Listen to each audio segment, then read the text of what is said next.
Welcome to the Queer Witch Project, your resource for all things queer and witchy. I am Damona Peacock, your fabulous, non-binary, neurospicy, ordained queerdo with a fascination for everything in symbolism, cycles, and patterns. And I am Moonkittee, your queer femme poly kitchen witch and a proud geek. Today's topic is queering in bulk. Queering Imbolc. Yes. Oh, Hello, Damona. How are you doing? Happy almost spring. the promise of spring. The We're not promise of, quite there yet, but I we're know, gonna make it. We're gonna we're make it. close. We're close. We're like And embracing the idea of spring. We've got brighter colors. Here we go. All of I these got a things, little glow going on. right? I didn't know this was a rough winter. This Mhm. has been a rough winter season. Yeah. So, it's good to get to this point. I Mhm. will say this holiday is a very sacred one for me personally. It's always meant a lot to me since I learned some of the traditions of it, some of the spirit associations with it, and just my own personal struggle with winter time, Mhm. winter season. And if I can get it to if I could I always felt like when I get to Imbolc, I know I'll make it through the winter season. It's not quite we're not done, but we'll get there. I can make it through. It's a last push. I can do this. So, the promise of spring and the renewal of life, is that what Imulk is, or is there something else? And is it Imulk or Imbulk? Because I have heard it both ways, and that is something that it could be a regional thing, it could be specified one way or another, but I know you say Imbolc, I say Imulk without the B's. So I don't know if someone knows if that is the which way is the correct, your mileage may vary on correction, version of that. But either way, it is the promise of spring and the renewal of life. So what else is that? Or what is it, or the history behind it? Well, first of all, I like to talk about the symbology of Mhm. it. So the feeling of Imbolc. What's the feeling of Imbolc? Think about where we are in the time of the year. Okay. We are Imbolc literally is a midway point between Yule, which is winter solstice, Mhm. and Ostara, which is the spring equinox. So it's I always think in my neuro spicy brain that it's so funny that Yule is called midwinter because it's the midpoint of the sun, the day, the shorter days and the longer nights, and the versus the nights shortening and the days lengthening. But anyway, Imbolc to me is midwinter, like midway through the winter, on our way to spring. And even though at Yule the nights start to get shorter again and the days start to get longer, do you really notice it that much until we really start getting into Not really. February and then into March and April? So yeah, I think you just really have to get to February and you just kind of feel like, okay, I things are starting to the light is starting to return. Mhm. Things are starting to ease. My sads, there will be an end to the sads. Right. And that's what Imbolc has always really symbolized energy wise, time of year wise. It's such a little bit of a promise, but I also think of it like as the quickening. They call it about a quickening in the belly when you can feel life starting to take root, starting to move, starting to wake up, but maybe it hasn't quite cracked the seed, or maybe it has cracked the seed, but it hasn't pushed up through the soil yet. So it's that idea that life, things are about to be returning back to life. There will be buds on the trees, or if there aren't tiny buds starting to show up already. It really depends on regionally where you are and what the temperatures are like. Mhm. Uh, but yeah, it's a lot of the creatures that will give birth in the spring are in their pregnancy right now. Mhm. Makes sense. And with the kind of the fun fact of the idea of secular traditions kind of co-opting pagan traditions, it's also Groundhog Day. That's And right. if you don't, at least it is in the United States. I'm not sure if other countries also celebrate Groundhog's Day, but in the United States, it is a tradition that on Imbolc is generally February 1st, but it could be in that first, second range. Groundhog Day is February 2nd, and that is the day, as I like to say, Psychic Furry Rodent Day, where you take a creature, Psychic furry rodent day. Psychic Furry Rodent Day, yes. I love A it. creature comes out of the ground to tell you whether or not there'll be 6 more weeks of winter or if you're going to have an early spring. Now, if that Based is not on whether based or on not it whether or not sees. the groundhog sees its shadow on the day. So if you are talking about the concept of are we getting close to spring, for one, that is fully an Imbolc kind of thing. And I mean, seriously, we're talking about going to, it is witchcraft at its very, very base. Yeah. If you think about it and break this down, because you are talking to the creatures of the land to tell you what is happening in the natural cycle of the world and the natural cycle of weather and Mother Nature and how it all combines to determine whether it's going to be an early spring or it's going to continue the 6 more weeks, which would actually take you to spring equinox, which is, so And regardless, you're getting 6 more weeks of winter because that's just the timetable on it. But it's a matter of is the weather going to shift and how that weather is going to shift. So, and the believe it fact or that not, I it's think it's what funny. this based on whether this psychic furry Rodent, rodent because a groundhog sees its in the rodent family. sees its shadow. And to me that's so spiritually significant because we talk a lot about shadow work as it pertains to the season of winter time. Mhm. So, do you have more shadow work to do, dear groundhog, or do you not? Right. Can you come out of hibernation yet, or do you need to go back in for some more deep dives, you little psychic rodent, Right. furry rodent? And think about it. We just had an episode a few weeks ago on Kitchen Witchery Winter Edition where we talked about shadow work and diving into that winter time is that time and place to for a lot of people to delve into the shadows. So I really like your correlation, like you just said, that hey, little rodent, hey, little human rodent or human creature. Maybe we're not For rodents, but real. human creature that you Our are. inner animal. We are Yeah. an animal. We are a creature. We have fur or hair of some sort of on our bodies, most of us. And it's have you done the work? Can you see your shadow, or is there can you see your shadow? Meaning you need to do a little bit deeper and you go onto it, or are you ready to step into the light? So I don't know. Sometimes if you can't see it, that's a red flag too, because then you're delusional. You need to be able to know that it's there and what it looks like and what it's doing. right.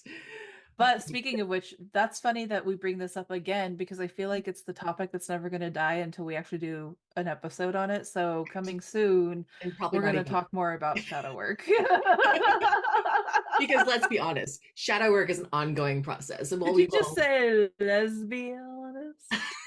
Sorry. let's be honest, yes. Let's Um, be honest.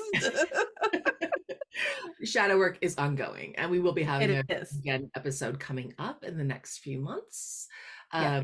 to that will deal with directly with shadow work and everything. So So you also brought up with how the secular and the spiritual get co-opted from one mhm, another, and therefore we have Groundhog's Day right. for Imbolc. Um, there is a goddess who Mhm, is most often associated with this holiday, mhm. and she also got co-opted by the Catholic Church and became a saint. Uh-huh. So Yeah. often, Imbolc is also seen as Saint Brigid's Day, Mhm. Irish Celtic, I want to say, goddess. And French yeah, Catholic. so yes, and the Irish Catholic done made her a saint, and you know, uh, may the goddess live forever, no matter what you call her, give her an Mhm. honorific. I don't care, just love her. And She's earned it. Except we've She's had this used it. conversation before that Catholics make the best pagans because we are already praying to a pantheon. It's the pantheon just happens to include a deity that was already existing. Well, and man, that Christian religion was really good at converting some pagans by saying that they could keep a lot of their celebrations as long as they called it something else. Exactly. That's the But truth. yes, back to Bridget because that is who we're talking about. Correct. Yeah. Um, I'm gonna do this thing. I have actually brought a book that is a bedtime stories book called Legendary Ladies, 50 Goddesses to Empower and Inspire You by Anne Shin. And it's a book that was gifted to me by a dear friend, Lishka, who gifted it to me and my kids so we could, read all these just cute little one-page entries of goddesses. And the other night, we've been selecting them at random. So, how else would bibliophiles get their divinations if they don't just, randomly open their books from time to time and read whatever passage jumps out at them? All right, so here she is. That if I was gonna teach a child about Brigid, that would be the photo I would. What do you? Yeah, Oh, I love you can it. see that she's bringing a carpet of spring. The buds are on the trees. Again, she's got this flame, and she's always got the flaming red hair. You know, screaming very beauty, green of Ireland, green and red. Um, so beyond Christmas, green and red is also the very Irish and so Irish is Brigid's origin, mythology, a widely loved and very loved, very respected goddess of Celtic times. Bridget is the sun goddess of creative arts, a matron of poetry, music, and smithcraft. As one of the prominent goddesses in Irish folklore, she also oversees wisdom, fertility, and healing. Daughter of the fertility god the Dagda, she married Bress, an Irish king from a warring tribe, hoping to end the feud between their people. Sadly, they did not succeed, and their three sons were sent into major battle between the two families. When her sons died, Bridget was the first person to keen, and her wails of grief were heard so loudly throughout all of Ireland that it finally brought both sides to drop their weapons and forge a peace. Brigid is also credited with the invention of whistling, which both alerts her friends to come to her side and provides women with protection. It's said that everywhere she walks, small flowers and shamrocks grow. She has an ancient temple in Kildare where an eternal flame and miraculous healing well reside. The practice of throwing pennies into wells for wishes originated with her worship. Brigid is associated with the coming of spring, as her gifts bring light, inspiration, and the healing energy of the sun into the world. Every February 1st, even now, she is celebrated during the festival of Imbolc in Ireland. Call on Bridget to help bring peace into your heart, heal past pain, and light inspiration for a new path in life. Oh, that's awesome. I love it. Yeah. Couldn't have said it better myself. So Bridget means a lot to me personally. She is a mother archetype. She I didn't have my biological mother as a decent role model, particularly when I was going through my own pregnancies and childbirths. And Bridget was the goddess that I reached out for. And then, I had human mother archetypes too that came along with me. But like, to heal the mother archetype in me, Mhm. and the wounding between me and my biological mother, I have called upon mother goddesses, and Bridget is high, if not top of that list. I can't say top because there's always Bast. She will always take the slot of number one because childhood, inner child stuff. But Bridget has led me to some of the most important people in my life. Mhm. When I first met my best friend, we got on the topic of their spiritual interests, their heritage and their interest in Brigid. And then I was like, oh yeah, we could do an Imbolc ritual. It's almost Imbolc. You want to do an Imbolc ritual? I'll host it. And we put just randomly put a whole Imbolc ritual together, and that's pretty much how we solidified our friendship. Mhm. Was introducing or reintroducing them to Brigid and their pagan roots. So, Brigid means a lot, you know. Brigid is definitely there to help you plan a project, start a new project. Right now in history, if you think about us as an agricultural uh, creatures, humans who were dependent on the life cycle of plants and animals to feed ourselves, uh, you are not yet planting the harvest, No. but it is now that you are starting to plan the harvest. Just like in January, we had the first new moon in Capricorn of the year, and Capricorn being a sign where it's very like solidifying plans. Mhm. Uh, this is literally, we are in the midst of that energy of where you're looking ahead. And a lot of people think this is at New Year's, but no, this spans from Yule through Imbolc and on to Astara, where you're planning the year ahead. Your energy is shifted to your new personal numerology cycle. You're planning ahead. You want to set yourself maybe some mini goals. I'm not a big resolution fan. We talked about this already, but it's still good to like start setting some plans in motion. Buy the tickets for that show in the fall that you want to go to, or start putting plans together for a presentation or the retreat that you want to go on. You don't have to do the work of manifesting, but when you get to that point where you're going to plant the harvest, you need to know what you're planting. Mhm. And I think Bridget blesses anybody who's in that liminal space. I love it. I love it. What was And your what have your like experiences with Bridget been like? honestly, um, and kind of shockingly, I haven't had a connection with Brigid as a goddess, though she's starting to call my name. Because again, most of my path hasn't been working with deities Right. uh, over the course of my spiritual growth, and it's really only in the last couple of years that I've started hearing the goddess knock. Um, Now that not being said, I've always had there was always a deity there, but they never named themselves. It was Yeah. always just my lady. And so, and I think with that, there were several that came through Yeah. and hit me at different points and have helped me at different points because I can see different aspects. So you're talking about Bridget, I can see aspects of where she might have come through, but she never came through with a name. Just like none of the goddesses that I've worked with or gods Yeah. that I've worked with have come through with names until very, very recently.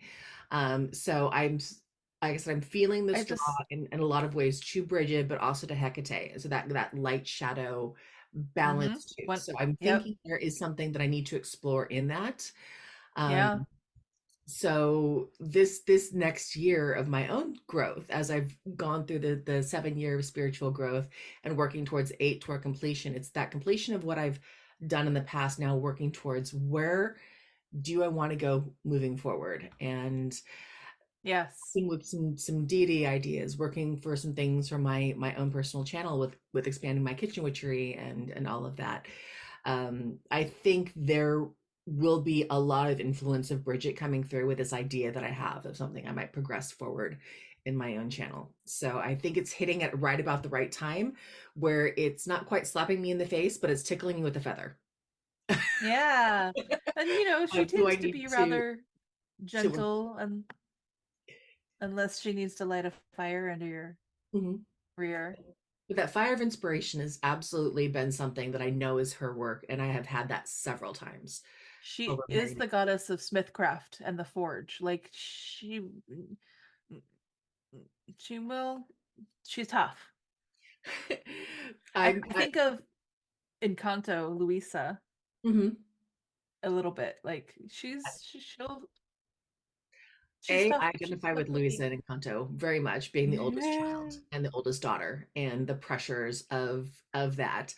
But also going back to a slight side note and tangent, which is again just something that ran through my mind as a possibility of Bridget connecting with me through, but also connecting through a different way, with Dragon, because again, I've told and told many Yes. stories that Dragon is always my first patron.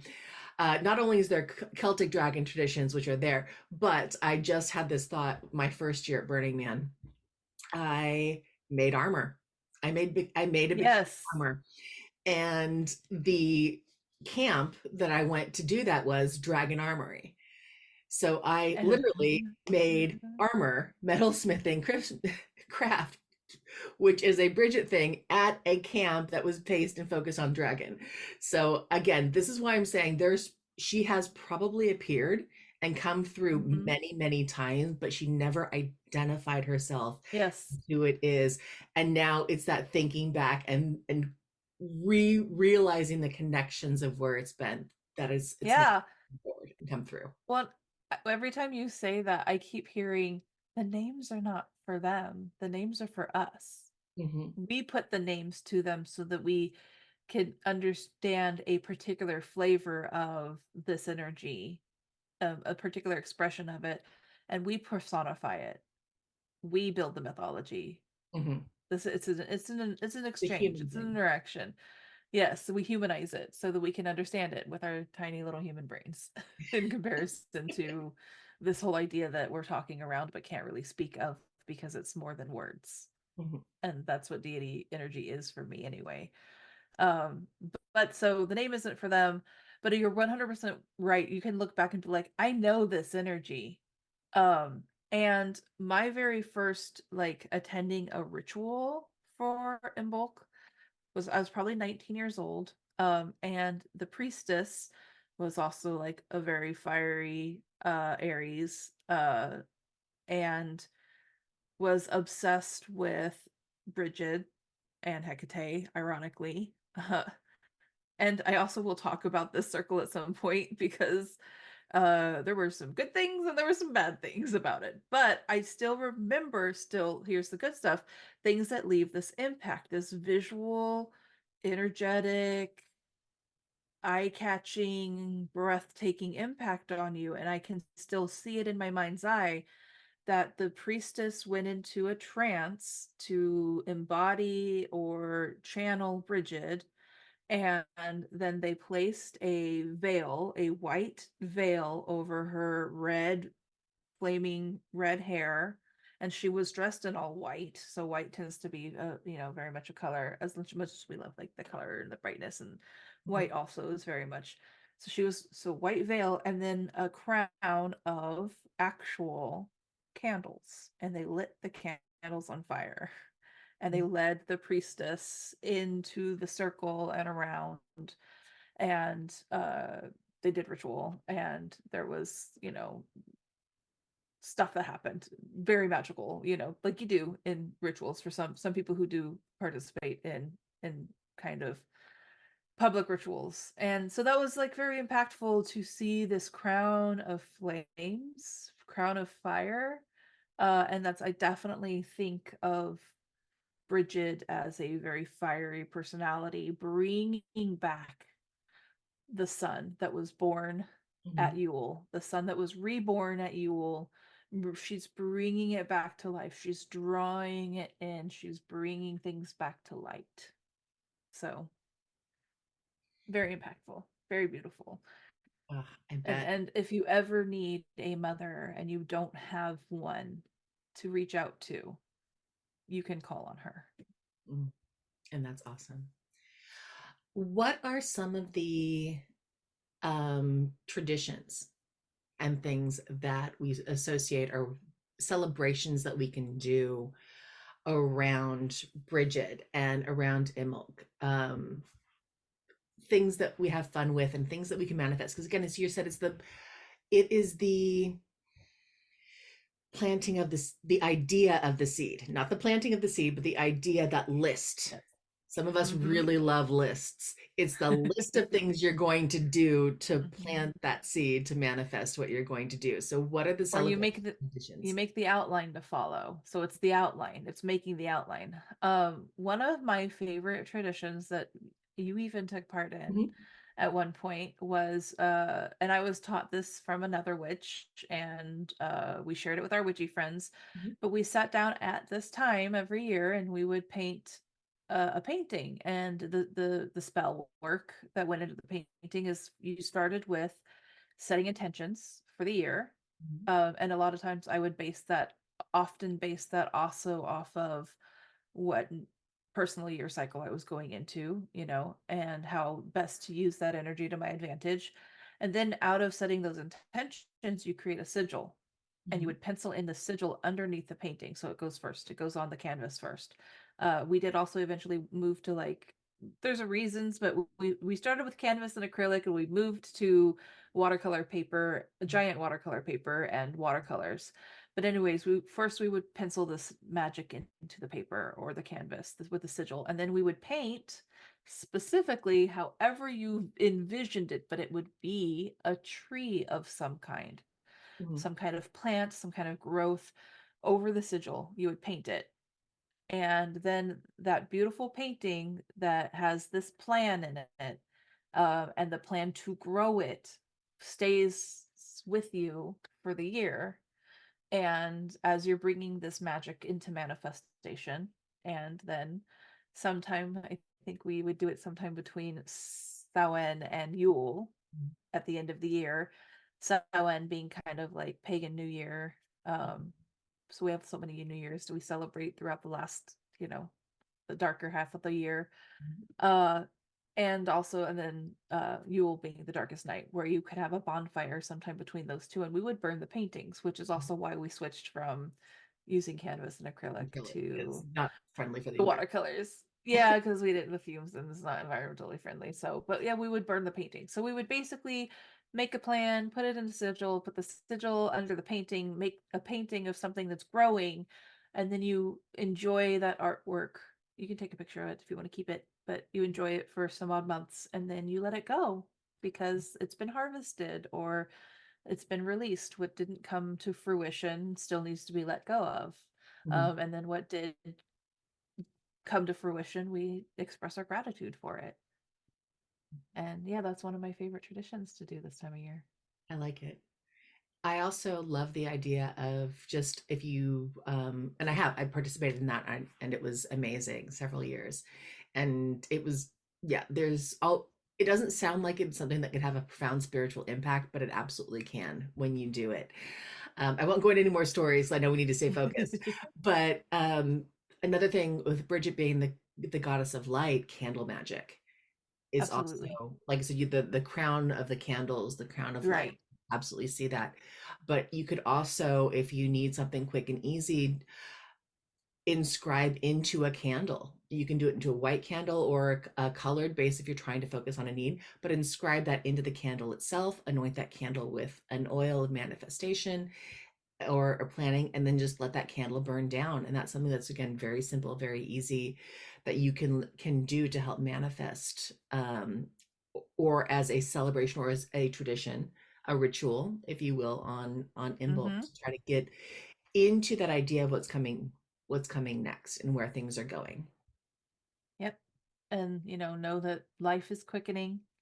Uh Things are coming back to life. The already, I don't know, depending on where people are, but we've had enough rain that all the dry grass is starting to turn green again. And then it's literally, I think that's one of the things that just starts really lifting my mood this time of year Right. is like, it's turning green. Green's my favorite color. Yes, spring's coming back. The dry straw grass is just not my jam.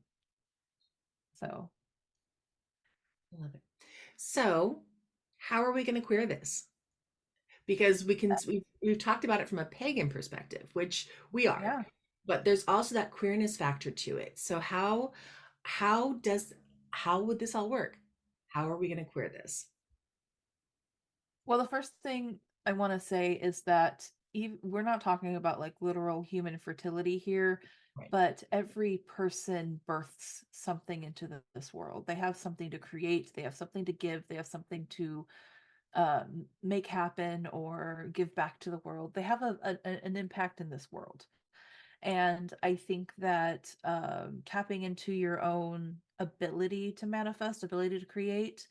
But the other thing I think of is when I was saying how if you need a mother figure and you just don't have it in human form at this time in your life, A, we do have found family.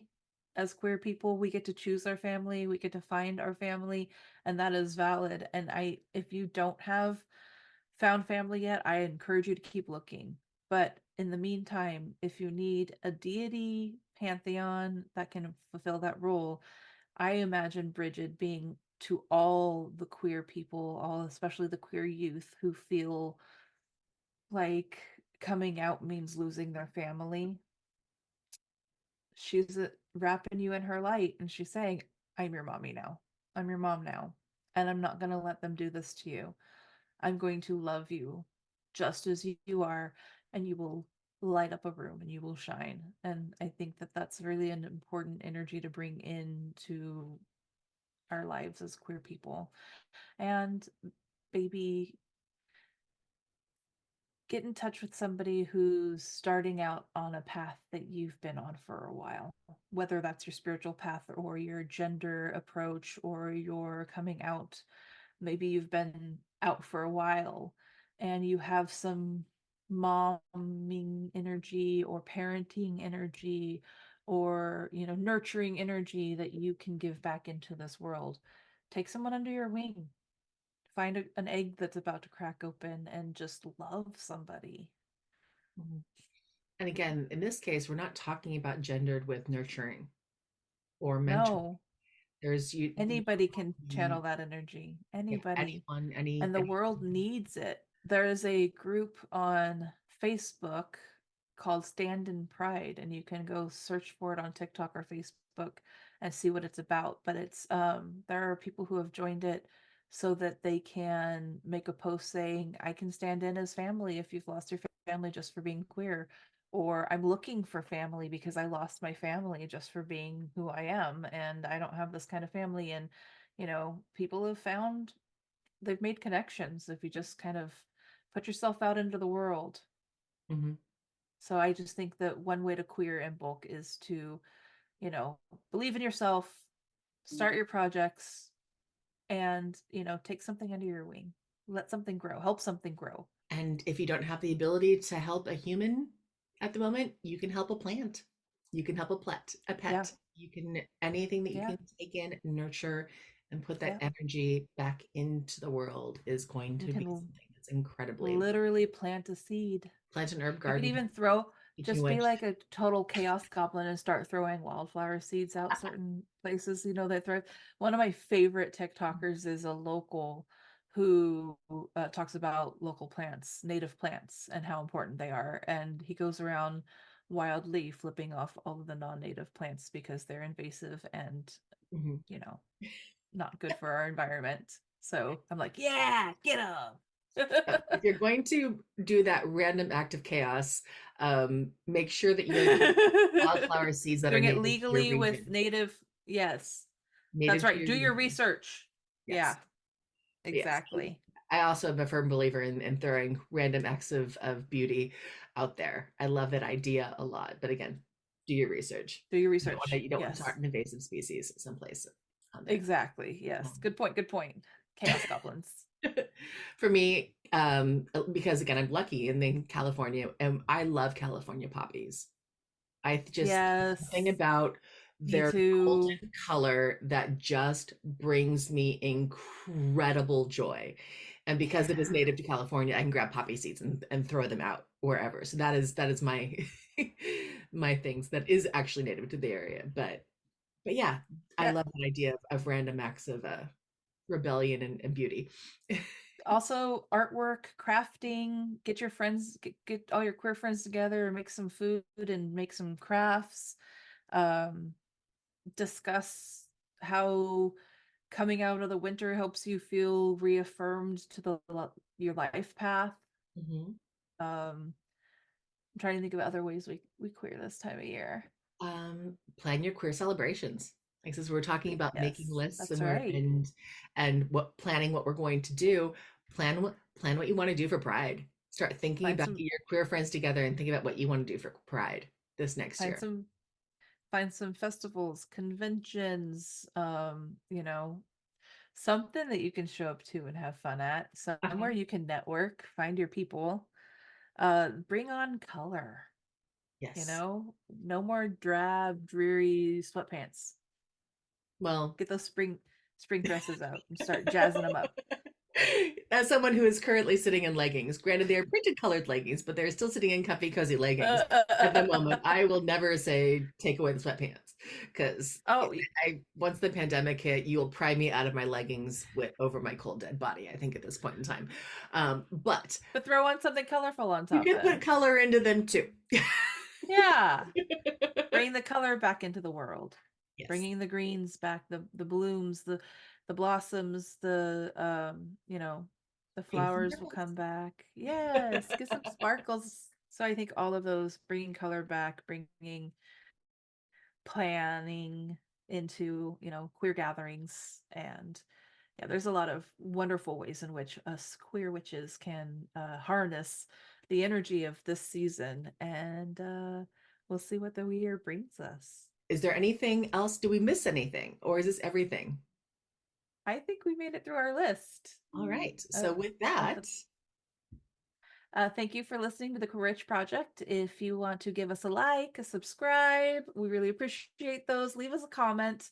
Let us know what you do to celebrate this time of year. yes. And if there is a topic you would like to know more about or an episode topic you would like to suggest, please contact us at thequeerwitchproject@gmail.com or find us on YouTube, TikTok, and Instagram with the handle at Queer Witch Project. We upload every other week, pretty much. And remember, queerness is a key to magic. Be yourself and love rebelliously. Bye. Bye.